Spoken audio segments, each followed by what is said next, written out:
Hey, this is Khan, you're watching Ninja Pulls, and welcome to this quick summary of Update 48 in Week 1 of PTS. This is the second half of this year's Seasons of the Worm Cult, so it's a major zone release with all the usual quests, delves, bosses, public dungeon, and so on.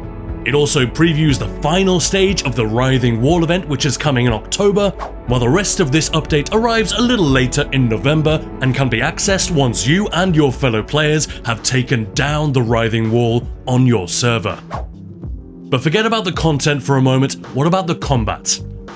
Well, the good news is that the patch notes are brief and contain very few real changes to combat, mostly fixes.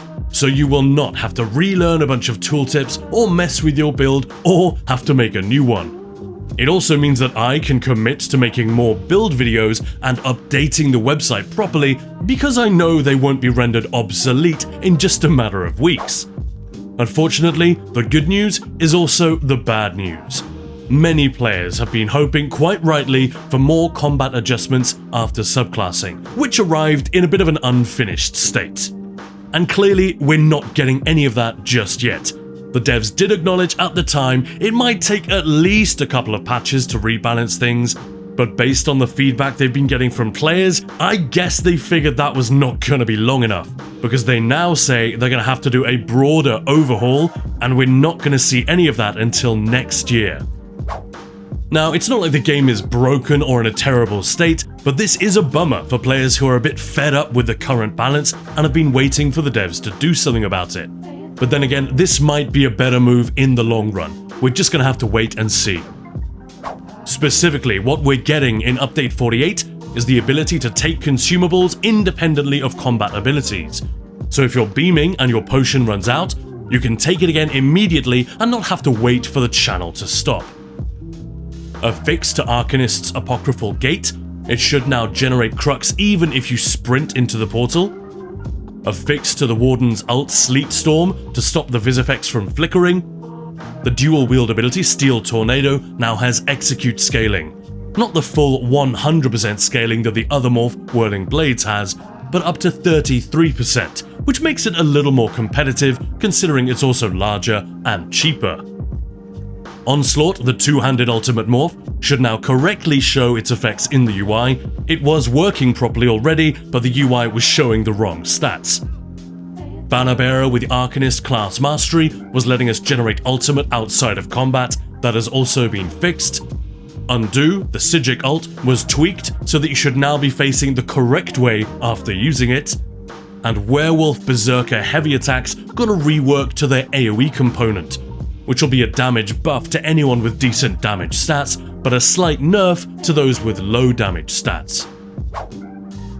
As for set changes, Unleashed Ritualist had a UI bug fixed, the monster set Anthelmir's Construct was tweaked for easier counterplay, the Mythic Monomyth Reforged, very popular in PvP, got fixed for dismounting players, and for not applying its effects correctly if you bar swapped while sprinting. The Overland set Frostbite was apparently not working correctly against chilled enemies and has also been fixed. So, as you can see, lots of very minor changes. The only one that most of us will notice is the ability to chug potions regardless of channels and cooldowns. They've also made changes to combat animations to make them less memory intensive.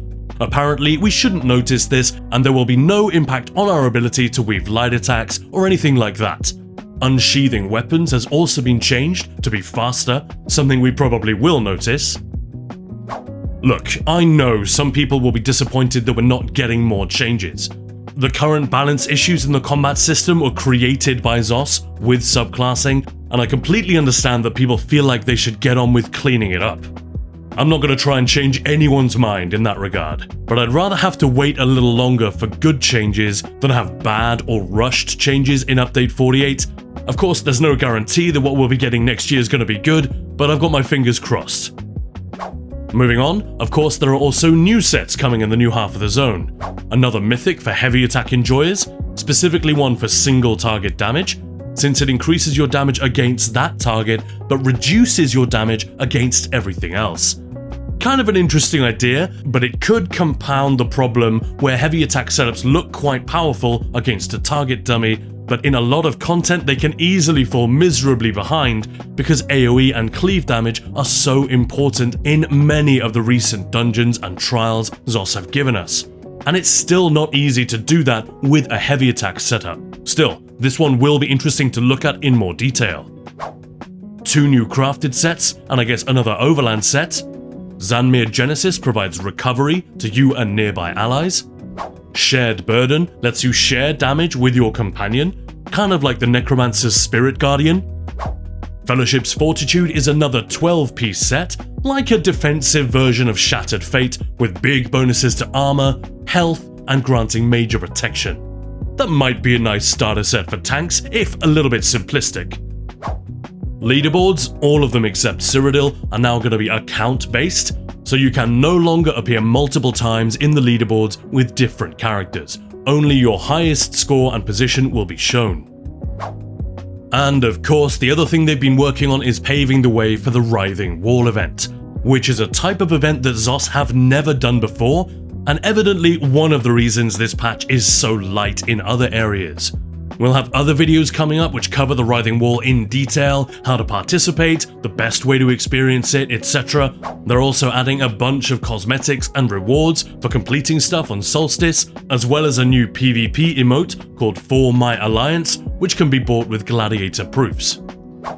Speaking of PvP, the final thing I should mention is the Cyrodiil Vengeance test.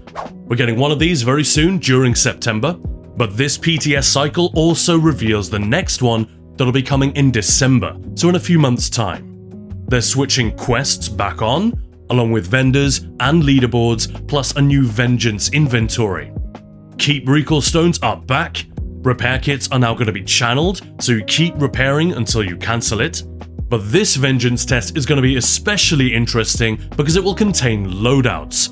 Kind of like using the armory system that already exists to switch between presets, or like a lot of live service PvP games where you pick a class and then tweak it to your liking. So far there will be loadouts for Soldier, Battle Medic, Vanguard and Scout, and obviously you'll be able to customize and choose your own abilities within those presets. They are also trying out a perks system, essentially a simplified version of passives, which we can choose depending on our playstyle and objectives.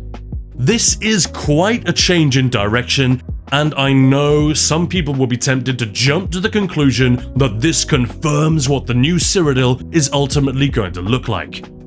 Maybe so, but only if it works and if it works well.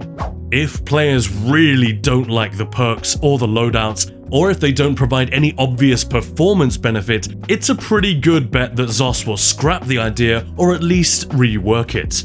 Remember that performance is the goal here, not accessibility, dumbing down, or selling more copies of the game or whatever. These Vengeance campaigns are just technical tests to see where the sweet spot lies in balancing complexity with performance in open world PvP. It is a little bit weird for the players to go through all these tests and provide the necessary data, but ultimately if we like Cyrodiil and we want it to work as well as possible, we'll do it. Just don't panic if you don't like the look of this. Wait until December, then actually test it out and let them know how it goes. Personally, I'm not sure how to feel about this yet. The flexibility of ESO's PvP is one of its greatest strengths, so I really hope they tread carefully here. And again, these loadouts and perks will not be part of the upcoming Vengeance test in September. They're just on the PTS for the time being, and they'll be coming to the live server in December. That about does it. Hope you found the summary useful. Remember to share the video and to support NinjaPulls if you want us to keep doing this. You can do that by becoming a member right here on YouTube, or find us on Twitch, Discord, Ko-fi and Patreon. Thanks for watching, and I'll see you in the next one.